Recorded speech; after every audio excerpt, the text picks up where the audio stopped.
सुनले ननिक दाई हमन दोनों मजा ले बढ़ी के राजा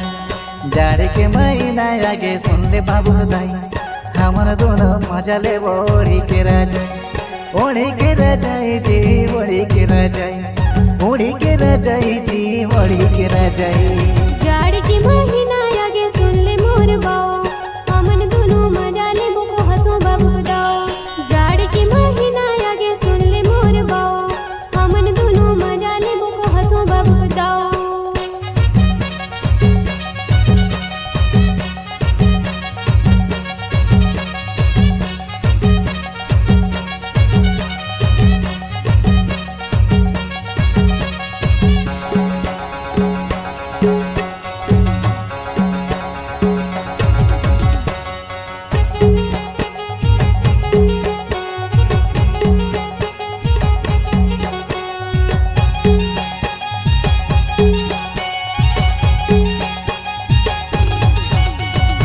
ठंडा में हाथ गोड़ जबड़ चिटूरा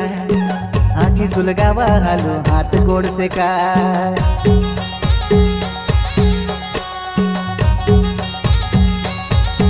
ठंडा में हाथ गोड़ जबर ठिठुरा आगे सुलगा हो जे हाथ गोड़ से का आगे सुलगा हो जे हाथ गोड़ से का जाड़ के महीना आगे सुन ले ननिक दाई हमन दोनों मजा ले ओढ़ी के राजा जाड़ के महीना आगे सुन ले ननिक दाई हमन दोनों मजा ले ओढ़ी के राजा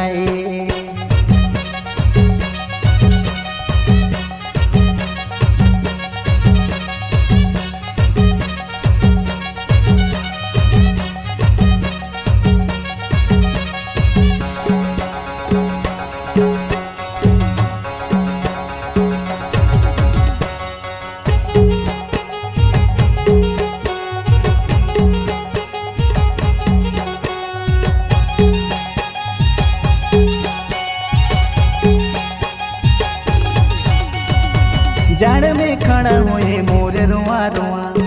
सुन गे बाबू को दाई लगत नवा छावा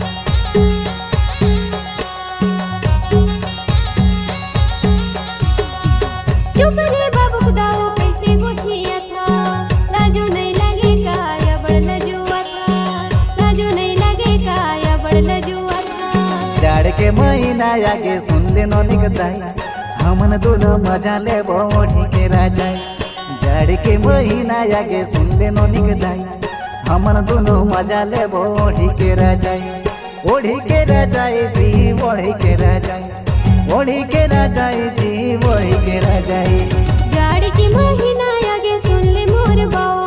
हमन दोनों मजा ले बोको हतो बाबू दाओ जाड़ के महीना आगे सुन ले मोर बाओ हमन दोनों मजा ले बोको हतो बाबू दाओ जाड़ के महीना आगे सुन ले मोर दाई